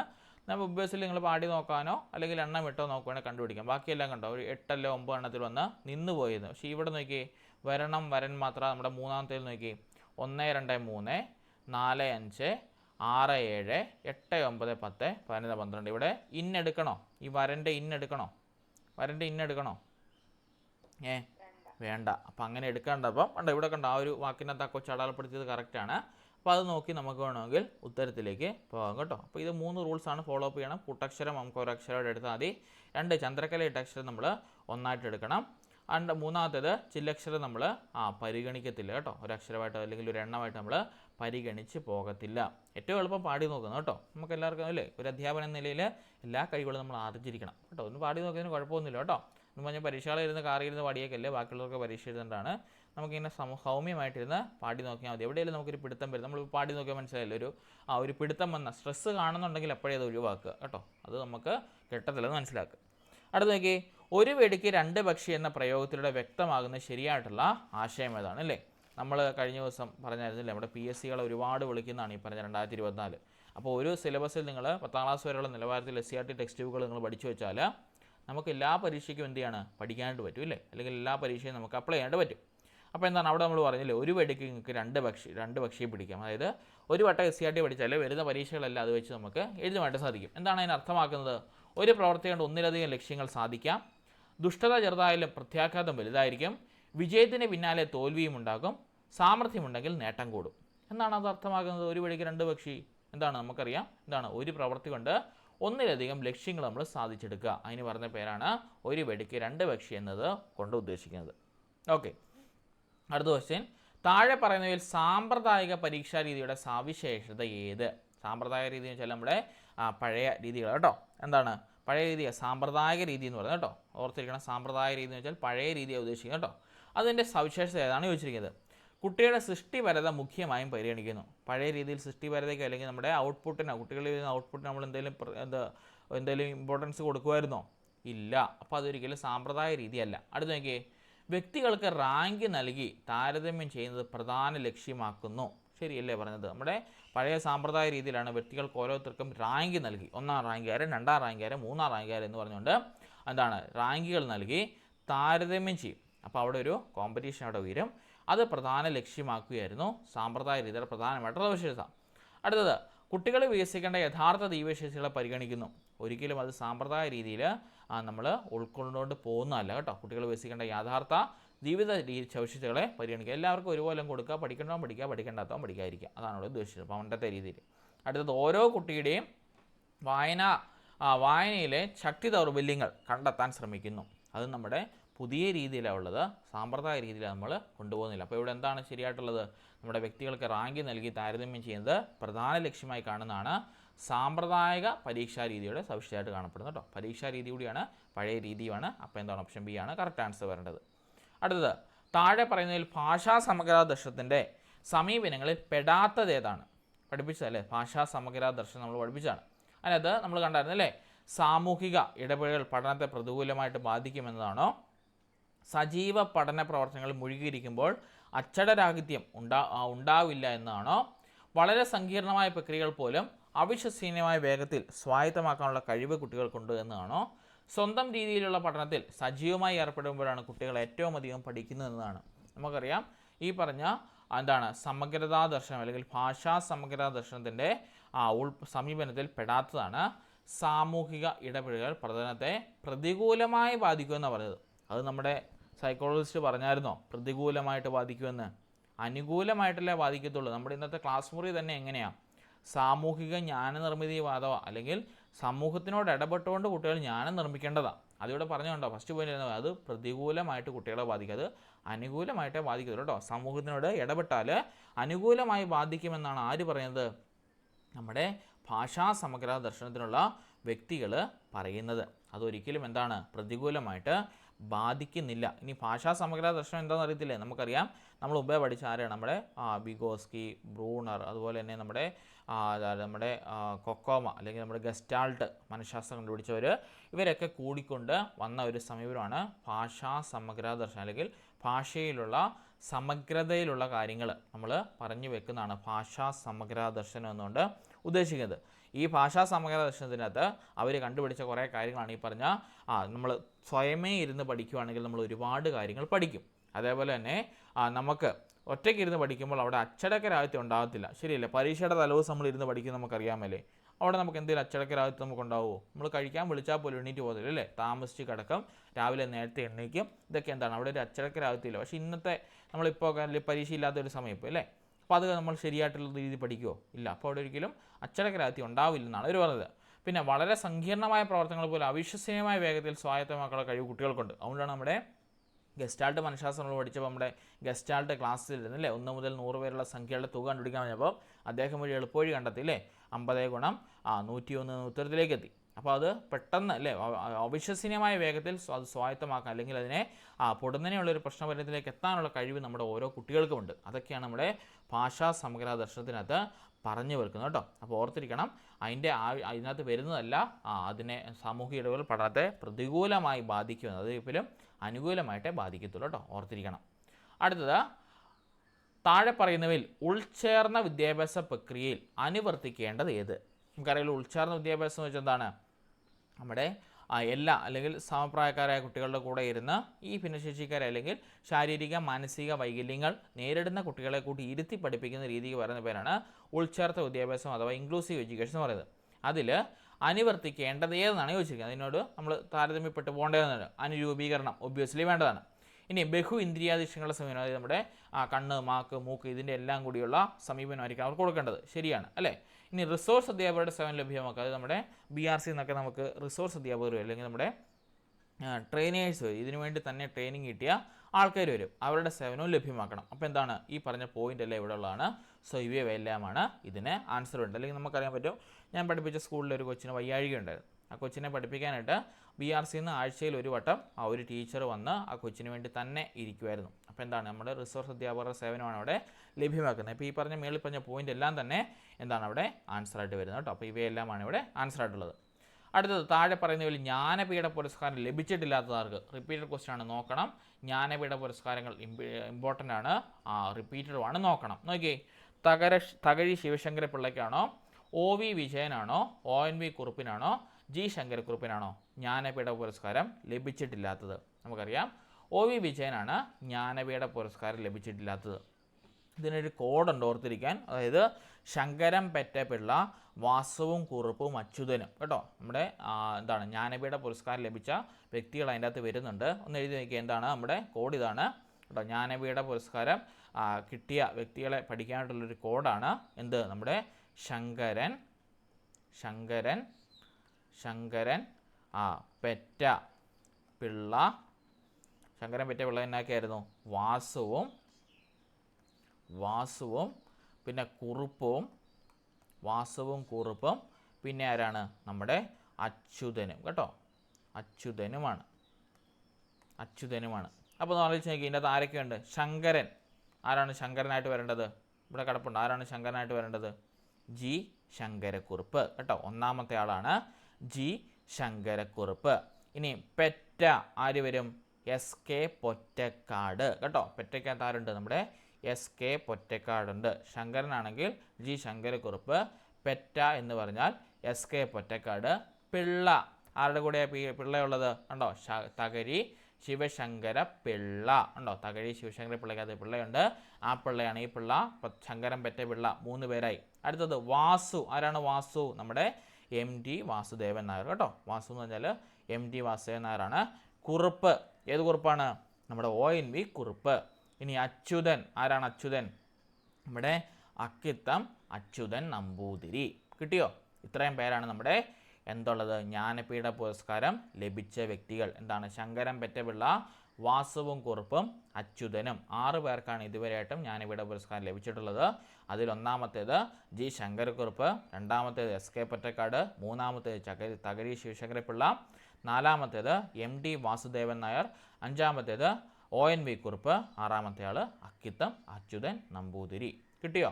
ഇനി മറന്നുപോലോ കേട്ടോ. ഓക്കെ, ഇതിൻ്റെ വർഷങ്ങളൂടെ ഓർത്തിരിക്കണം. ഈ വർഷങ്ങളൂടെ എഴുതി വെച്ചോ കേട്ടോ. GST മോനാക്കരി കേട്ടോ. അങ്ങനെ വേണമെങ്കിലും ഓർക്കാം കേട്ടോ. ഓക്കെ, അങ്ങനെ വേണമെങ്കിലും ഓർക്കാം കേട്ടോ. ഒരുപാട് കോഡുകളുണ്ട്, ഏത് വേണമെങ്കിലും ഓർക്കാം. അപ്പോൾ ഇതിൻ്റെ വർഷങ്ങളൂടെ ഓർത്തിരിക്കണം. ഓക്കെ, G ശങ്കരക്കുറുപ്പിന് 1965 ലഭിച്ചു. ഓടക്കുഴൽ എന്ന കാവ്യ സമാഹാരത്തിലാണ് അദ്ദേഹത്തിന് ലഭിച്ചത്. SK പൊറ്റക്കാട് 1980 ലഭിച്ചു. ഒരു ദേശത്തിൻ്റെ കഥ എന്ന് പറഞ്ഞ നോവലിനാണ് കിട്ടിയത്. അത് എപ്പോഴും ചോദിക്കുന്നുണ്ട്, ഒരു ദേശത്തിൻ്റെ കഥ ആരുടെയാണ് എപ്പോഴും ചോദിക്കുന്നതാണ്. അത് നോക്കിയിട്ട് വേണം പോകാൻ. അടുത്ത തകഴി ശിവശങ്കരപിള്ളയാണെങ്കിൽ 1984 കയർ എന്ന് പറഞ്ഞ നോവലിന് ലഭിച്ചു. MT വാസുദേവൻ നായരും ONV കുറുപ്പുകൾക്കും അക്കിത്തൻ അച്യുതൻ നമ്പൂതിരിക്കും അവരുടെ കൃതികൾക്ക് ഓരോരോ എന്താണ് ഈ പറഞ്ഞ എന്താണ് പ്രസിദ്ധമായിട്ടുള്ള ഒന്നിലധികം കൃതികളുണ്ട്. അതിനു വേണ്ടിയിട്ടാണ് അവർക്ക് ഈ പറഞ്ഞ എന്ത് കൊടുത്തത്, ജ്ഞാനപീഠ പുരസ്കാരം ലഭിച്ചത് കേട്ടോ. അപ്പോൾ ഓർത്തിരിക്കണം, വർഷങ്ങളും ജസ്റ്റ് ഒന്ന് നോക്കിയിട്ട് പോകുന്ന ഇമ്പോർട്ടൻ്റ് ആണ്. അപ്പോൾ ഇതിൻ്റെ കോഡ് എന്തായിരുന്നു? നമ്മുടെ നിങ്ങൾക്ക് എളുപ്പമുള്ള ഏതാണ് അത് വെച്ച് നോക്കാം കേട്ടോ. ഓക്കെ, അതിന് നമ്മൾ ആ കോഡ് വെച്ച് ഓർത്തിരിക്കാൻ വളരെ എളുപ്പമായിരിക്കും. മിക്ക പരീക്ഷ പേപ്പർ റിപ്പീറ്റായിട്ട് ചോദിക്കുന്നത് കേട്ടോ. ആർക്കാണ് ആദ്യം കിട്ടിയത്? G ശങ്കരക്കുറുപ്പ് കേട്ടോ. അതുപോലെ തന്നെ നമ്മുടെ ആ ഒരു കോഡ് ഓർത്തിരിക്കാൻ കൃത്യം കിട്ടും. ശങ്കരൻ പെറ്റപിള്ള, വാസുവും കുറുപ്പും, പിന്നെ ആരാണ്? അച്യുതനും കേട്ടോ. അതിൻ്റെ അകത്ത് ശങ്കരക്കുറുപ്പാണ് ആദ്യം ഉള്ളത്.